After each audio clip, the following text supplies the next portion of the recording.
watching Griffinscope Tarot, the home of tarot without textbooks. Don't forget to like and subscribe to the channel. We're a new channel and we're growing and we need all the subscribers we can get. Today we're having a look at the Star card.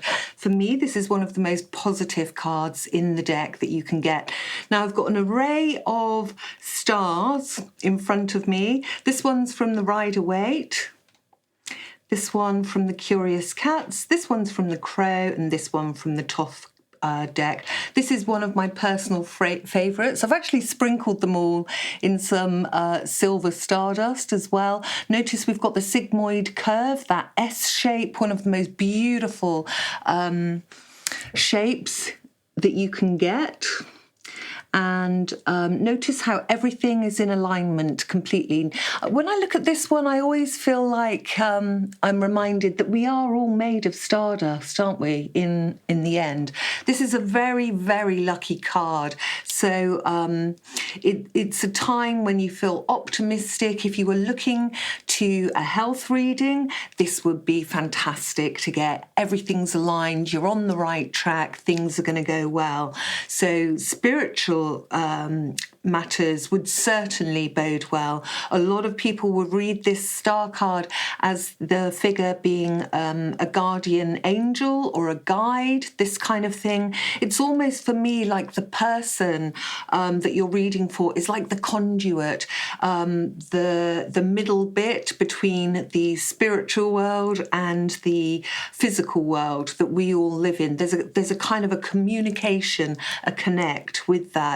Think about the North Star. Note, when I look at these cards as well, I'll go down the card like this, noticing every little bit that I can get out of that picture. Note we've got 7 stars here, and this would for me be representative of not the drink 7-Up, what am I thinking of? The chakras. And the North Star is always changing. It's not just one star, there's movement to it, it's different stars. The star not only creates hope, it creates guidance. Think of the sailors in those stormy seas in days of old. Even now, you know, people will still look to the stars for guidance. Long as you can see that North Star, you know where you are. I love the Curious Cat star. Note how there's not one hand, but 2, and they're literally cradling that cat. That cat has got a helping hand from maybe up above or guidance from a guide, this kind of thing. And I just feel that that starlight just coming right down through the cat's body and out the other side. So a really, really positive card to get. I want you to get all of your deck, put them in your hands, turn them over, and I want you to stop every single time you get a star and notice what it means. The hope, the renewal, the optimism, the connection,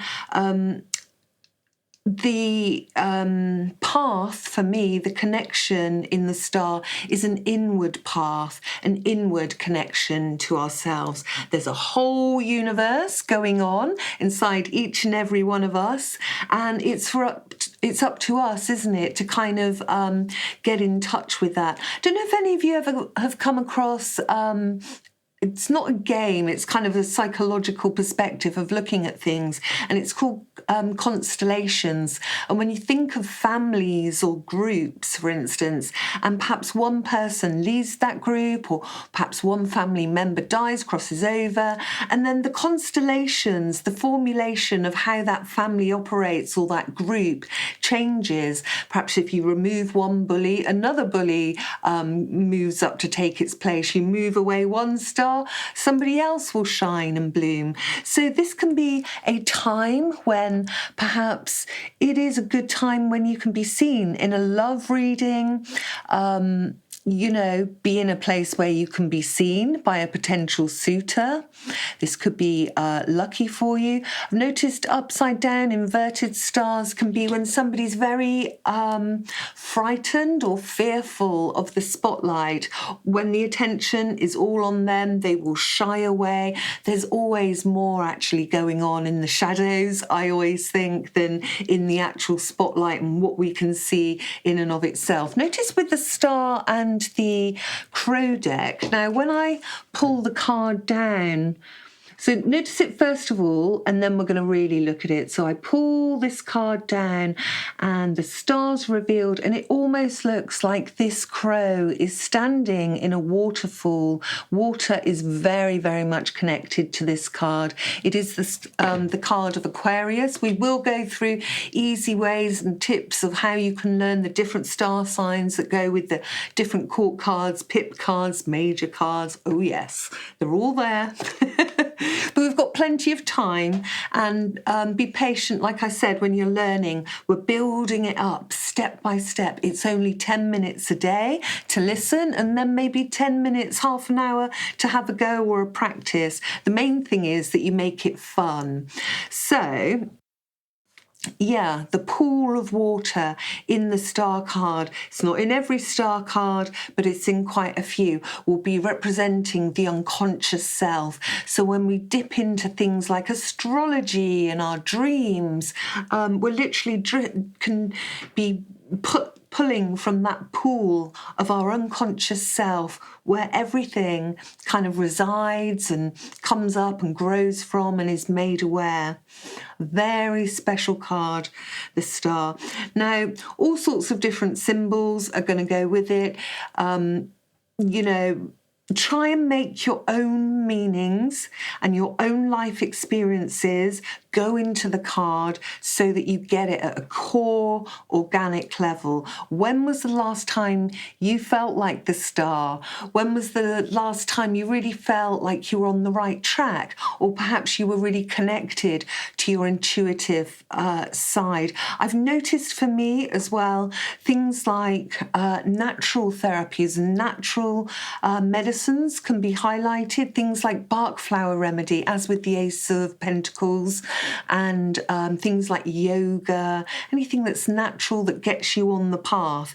Now, when you are on the path and you do feel connected, and we'll have ups and downs and ins and outs of feeling connected throughout our lives. It's very, very difficult to stay connected the whole time. It's too intense. So we'll kind of ebb and flow a little bit into our unconscious and intuitive side.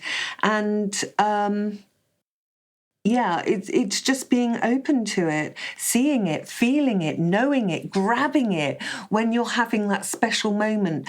Or perhaps it was somebody could be somebody from your childhood that you particularly remember that had something around them, some kind of a quality, an aura that really drew you in. But when you've done the work, when you've gone inside, explored that inner universe, your connection to your intuitive self, that is when your aura begins to shine like a star, and you can help other people on their way to get on their path. So potentially teaching could go with this as well, but it's anything to do with hope, optimism, feeling really happy and content.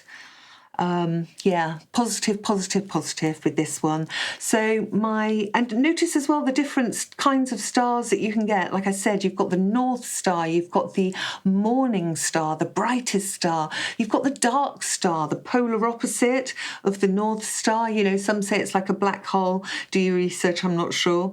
Notice the way that different stars look. You've got Disney stars, you've got Star of David, you've got the Star of Venus here. That would be the Morning Star for me, that one. So yeah, different stars look different ways. Your music for today is, I just love this song. I did a dance to this song, and 3 clients, all were deaf, and we sign languaged through the whole song and moved to it. It's called Starry Night, Starry Starry Night, brackets Vincent, and it's by Don McLean. I think he wrote it really early on in the 70s, about 72, something like that. I think it was the next one on after American Pie. Fantastic song that will help get you in tune with the star energy. He's talking about a picture that Vincent van Gogh painted when he was in an asylum. Vincent van Gogh was not mental, he was suffering from depression, and we all suffer from everyday depression. This would be depicted by an inverted star potentially. And he wrote this song, and there's just so much hope in it. There's renewed hope. You make your own minds up. Let me know what you think. I just wanted you to notice as well, I've got the two travel decks here of the Crow deck and the Toth deck, and this is the size in relation to the big one, the main one. So quite a big difference. These are huge. If you find difficulty shuffling cards, maybe try that one, the travel, just an idea. Okay, my lovelies, I will see you on the next one. Have a fantastic rest of the day. See you tomorrow. Oh, I've got something really special coming tomorrow. This is a reading that I've developed that I've seen absolutely nobody else do anywhere on YouTube yet, and I really want to share it with you. You don't need to be a fully fledged reader to do this, and it's going to be brilliant. So tune in for that one.